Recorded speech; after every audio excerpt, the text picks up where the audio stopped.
As I tape this episode, we are just a few hours away from the release of Madden NFL 21 for the PlayStation 4, Xbox One, and PC gaming platforms. This year marks the 30th anniversary of Madden Football on video game consoles, dating all the way back to the year 1990. The year I graduated from high school. This here is John Madden Football for the Sega Genesis, the first console Madden football game. And that guy right there who's looking overly happy, his name is John Madden, the guy that you do not see, nor do you hear him anymore in John Madden football games, which is a darn shame. John Madden calling football games, he had a certain flair. He had Maddenisms that he would use, like, boom, he's on his back, and things like that. You just knew by hearing his voice who it was in the booth. He would work with Pat Summerall, who was also a fantastic play-by-play guy. And the two of them would be synonymous in Madden games in the mid-90s moving forward into the early 2000s. John Madden Football introduced two things that I remember to football video games. The first being passing windows, where when you were ready to drop back and pass, when you open these windows, you could zoom in on each receiver and see how open or how covered they were, so you knew whether to throw to that receiver or whether you needed to scramble and let them get open a little bit longer. The other thing I remember about the John Madden Football was the advent of play calling windows, something that other football games would use for years to come, and John Madden Football still uses to this very day. You would pick from a series of formations that were real-life formations, and then within those formations, there would be a series of plays you could pick from. Some of them were designed by John Madden himself. This was just like being a coach on the field, picking the right formation and play for the situation, whether you're on offense or defense, and I love that. It is the game within the game, a little bit of a chess match, if you will, operating not only as player on the field, but also as head coach. Making the right play call at the right time can make all the difference in a football game. From these early beginnings, and remember we didn't have NFL and NFLPA licensing for John Madden Football back in 1990, so we just had generic city names and jersey colors. But by the time we got to Madden 94, we started to see the NFL come on board with team logos, and then the following year we would get the NFLPA on board and actually have the players in as well. So Madden got better and better and better as the years went on. Now, granted, there was a lot of competition out there. There were so many different football games, even though not all of them were licensed, but you had a lot to pick from. And so because of that, EA had to stay on top of their game and keep improving year after year. And even in the 32-bit era for the PlayStation, we would see other football games like NFL Game Day, for example, that ate Madden's lunch for the first few years before EA Tiburon was able to catch up and get on level playing ground. Or games like NFL Full Contact or Tecmo Super Bowl or VR Football, Jimmy Johnson's VR Football, I should say. There were several different football games to choose from. It wasn't just Madden and that's it, like we see today. So this kind of competition kept EA and EA Tiburon razor sharp focused and adding new things every year. The game that we're going to be opening for this particular episode is celebrating its 20th anniversary this year. This is Madden NFL 2001 for the PlayStation with Eddie George on the cover. What's interesting about this game is it is a cross-generation game. We would also see Madden NFL Football 2001 released for the PlayStation 2 in October. In fact, I have it right here, but we're saving Madden 2001 for the PS2 launch anniversary special in October. This was a launch title. Still have the KB Toys sticker, $54.99 by the way on there, but we're going to save this for later. But we do have the cross generation to talk about. So here is Madden 2001, and we take a look on the back of the case. Go deep with Madden NFL 2001, and if you look just at the screenshots through this camera, they don't look bad for the year 2000, honestly. They may be a little bit rugged around the edges, but I think that they're fairly detailed in terms of the jerseys. You can see the jersey numbers, you can see the helmets. There even looks like there's a little bit of shine on there. There's definitely full crowds. It looks great, and there's a bunch of features in this particular game as we move into the 2000s for Madden NFL Football. If we take a look at some of the features that are listed in the back of the case, incredible player detail, I've talked about that already. I don't know if incredible really matches. Of course, you got to use the right marketing words, but it's definitely impressive, especially for the year 2000. Legendary players unlock 50 of the game's greatest, as well as every all-Madden team. The addition of the NFL and NFLPA licenses allowed for creation of all-star teams from years past, which was a very big deal for fans of the sport.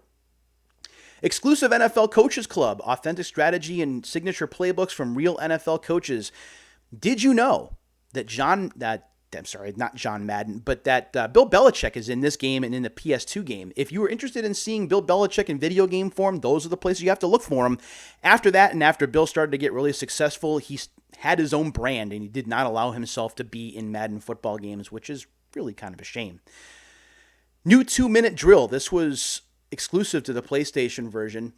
Up to 10 players battle the clock and each other in this exciting new mode. So it's almost like an arcade-style mode, but of course, NFL Blitz at this time really had the arcade version of NFL football locked up, and they were doing just fine. Madden cards. Compete and collect in-game cards for hidden players, stadiums, and power-ups. This is not MUT. This is not Madden Ultimate Team. This is something that you unlock just as you're playing the game. You would earn tokens for accomplishing certain achievements in the game. It was almost like the groundwork for achievements that we've seen in modern-day consoles, where you would achieve certain things in game, like rushing for a certain amount of yards or passing for a certain amount of yards. You would get tokens, buy packs of cards, and then unlock them. Some would have cheats or hidden stadiums or hidden players. It just added to the replayability of the game, and something that I really got into, not just with Madden, but also with the NHL series as well.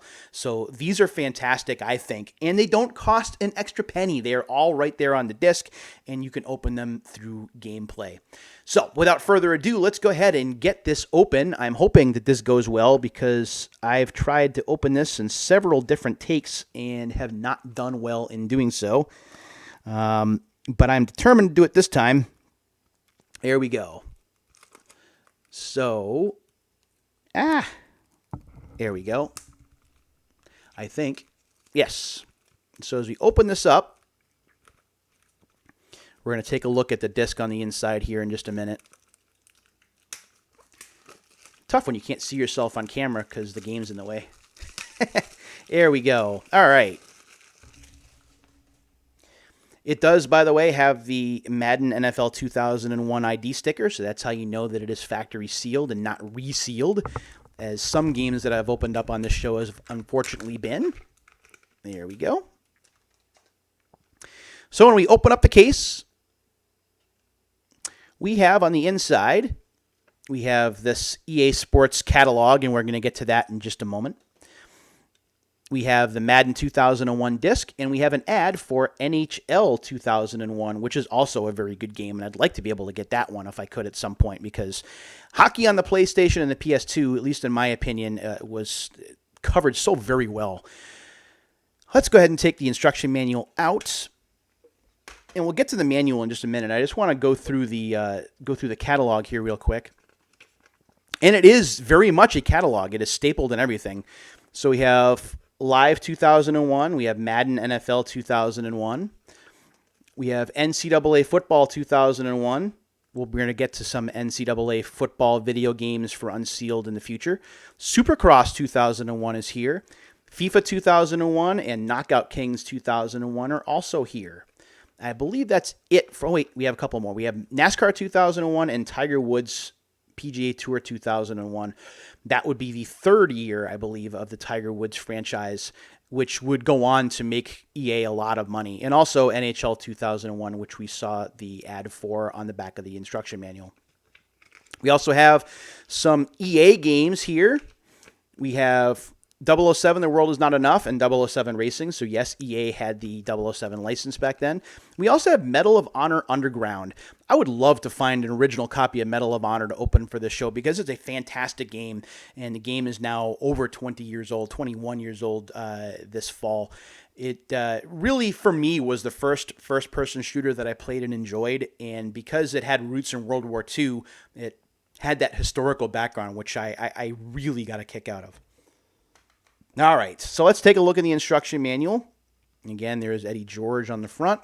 The instruction manual is in black and white. At this point, it is not surprising. It is a rather beefy instruction manual at 20 pages, 20 pages in length, showing us the controller layout and what looks like a PlayStation. There's a list of the controls, although it doesn't take long to be able to understand how the controls work in the game.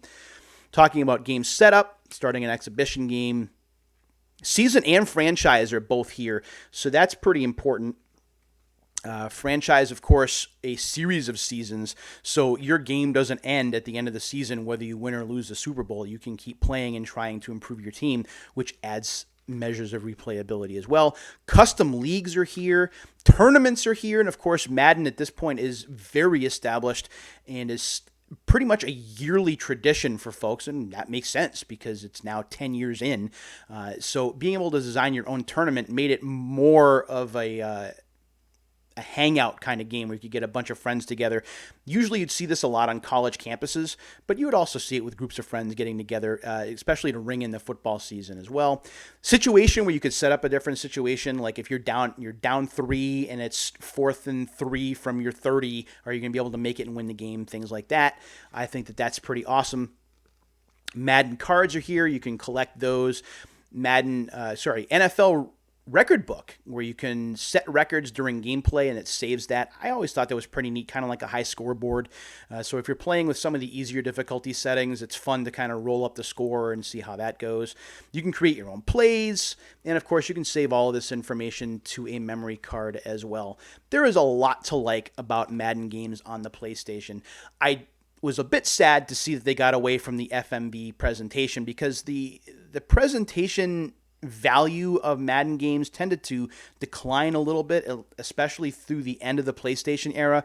Before we got to the PlayStation 2, of course, and really cool zoom-in replay angles and things added something to it. And I thought that first year on the PlayStation 2 for all of EA's sports games, NHL in particular, did a great job with stat overlays and with commentary where it felt more like TV than a lot of the future EA Sports games would feel.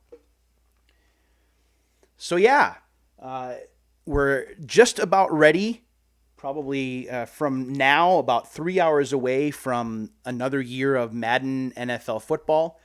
I know that there is a lot of trepidation about Madden football because, well, Madden kind of put the NFL 2K series out of business. Yes, this is a sealed copy of of ESPN NFL 2K5, and I'm hoping that we're going to open this up to ring in the 2020 NFL football season if that does happen. I'd like to be able to open this. I have not opened a new copy. I've only opened a resealed copy before, so I can't wait to go ahead and do that. I really want to play through an ESPN NFL 2K5 season this year in between work and moving. Once I'm in a better groove, I'm hopefully going to try and do that and maybe write about that for the Retro Referee blog. That would be fun to do. So that is another episode of Unsealed in the books with the Retro Referee.